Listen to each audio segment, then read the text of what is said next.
2014 में आंध्र प्रदेश और तेलंगाना दो राज्यों में बंट गए। स्टेट बॉर्डर बंटने के बाद भी कल्चर, बोली, रीति रिवाज और दोनों राज्यों में बहुत कुछ सेम रहा। जब राज्य का विभाजन हुआ तो 284 आईएएस और 209 आईपीएस अफसरों का भी बंटवारा हुआ।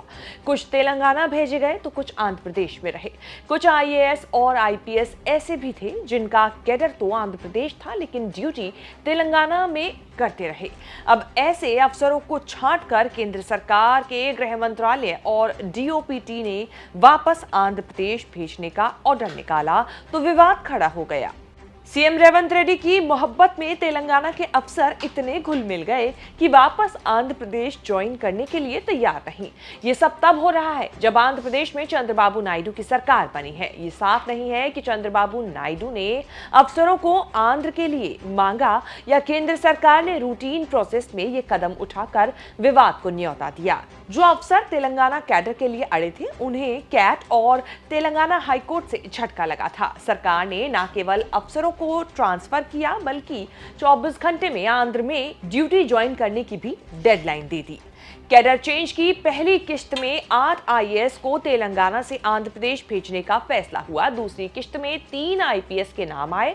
जिन अफसरों को तेलंगाना से आंध्र प्रदेश भेजा जा रहा है उनमें से ज्यादातर डीजीपी, डीजी, सेक्रेटरी लेवल के अफसर हैं। रेवंत सरकार में बड़े पद पर और जिम्मेदारियां संभाल रहे हैं।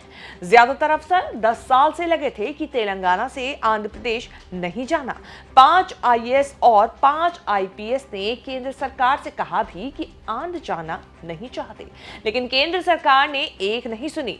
अब फिर से सेंट्रल एडमिनिस्ट्रेटिव ट्रिब्यूनल यानी कि कैट में से राहत पाने की कोशिश शुरू हुई है। 1990 बैच के आईपीएस अंजनी कुमार को केसीआर ने तेलंगाना पुलिस का डीजीपी बनाया था। दिसंबर 2023 में जैसे ही तेलंगाना विधानसभा चुनाव में कांग्रेस की जीत की घंटी बजी, बुके लेकर अंजनी कुमार रेवंत रेड्डी को बधाई देने पहुंच गए। वीडियो फोटो देखकर चुनाव आयोग नाराज हो गया, फौरन एक्शन लेते हुए सस्पेंड कर दिया।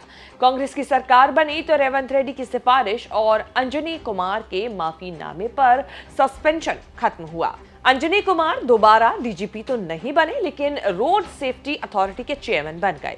जिन अफसरों की ट्रांसफर पोस्टिंग की लिस्ट निकली उसमें से अंजनी कुमार का भी नाम है। डीजीपी रैंक के अंजनी कुमार, अभिलाष बिष्ट और एसपी रैंक के अभिषेक मोहंती 3 ऐसे आईपीएस हैं जिनको आंध्र प्रदेश जाना है। आंध्र विभाजन के बाद इन तीनों का ओरिजिनल कैडर आंध्र प्रदेश तय हुआ था।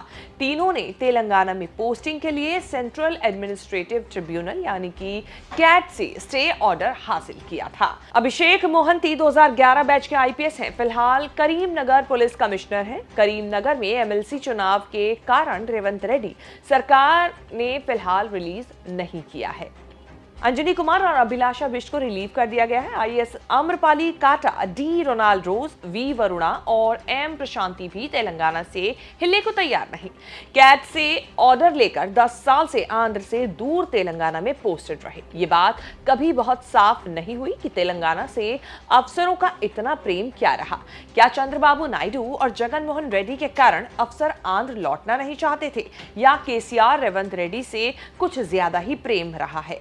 बरसों तक स्टे के जरिए राहत देने के बाद कैट ने अब इन अफसरों के खिलाफ फैसला दिया तो बड़ी हलचल मच गई। केंद्र सरकार ही आईएएस, आईपीएस अफसरों के खिलाफ कैट में केस लड़ रही थी। आंध्र प्रदेश विभाजन के बाद आईएएस, आईपीएस की ट्रांसफर पोस्टिंग के लिए सरकार ने प्रत्यूष सिन्हा की एक कमेटी बनाई थी। कमेटी की सिफारिश पर भी कैडर का विभाजन हुआ था। जब कुछ अफसरों ने तेलंगाना से आंध्र प्रदेश जाने से मना कर दिया तो डीओपीटी ने दीपक खांडेकर की एक और कमेटी बनाई। खांडेकर कमेटी ने भी जिद पर अड़े अफसरों के खिलाफ फैसला दिया तो सरकार ने अफसरों को तेलंगाना से आंध्र जाने का फरमान सुना दिया। जब तक कहीं से कोई स्टे नहीं मिलता, सिविल सर्विसेज रूल के हिसाब से अफसरों को आंध्र प्रदेश में ज्वाइन करना होगा। अब इसमें केस स्टडी तेलंगाना के चीफ सेक्रेटरी रहे सोमेश कुमार की भी है। 2 साल पहले तेलंगाना के चीफ सेक्रेटरी सोमेश कुमार को भी ऐसे ही जबरन आंध्र भेजा गया था। जहां सोमेश कुमार ने आंध्र में ड्यूटी ज्वाइन की, फिर वीआरएस लेकर रिटायर हो गए। तब तेलंगाना सीएम केसीआर ने कैबिनेट रैंक देकर चीफ एडवाइजर बनाकर अपने साथ रख लिया। आंध्र प्रदेश के 3 आईएएस अफसरों के लिए भी ऐसा ही आदेश निकला। नायडू सरकार ने ऐसे अफसरों को तेलंगाना में पोस्टिंग के लिए रिलीव भी कर दिया। 2014 में आंध्र प्रदेश का विभाजन करके तेलंगाना राज्य बना था।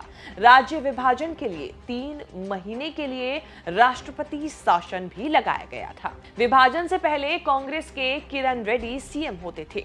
राज्य बंटने के बाद चुनाव जीतकर चंद्रबाबू नायडू सरकार के मंत्री बने, यानी कि सबसे बड़े पद पर मुख्यमंत्री बने।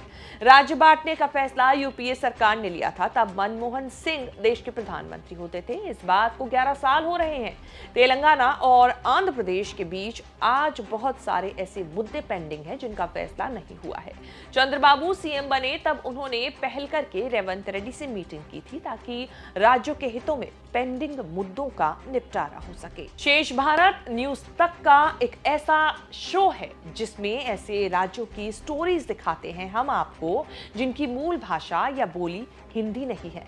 कैसा लगता है आपको ये शो? कमेंट करके बताएं। न्यूज तक सब्सक्राइब करें और ज्यादा से ज्यादा शेयर करके और लोगों तक इस वीडियो को पहुंचाएं।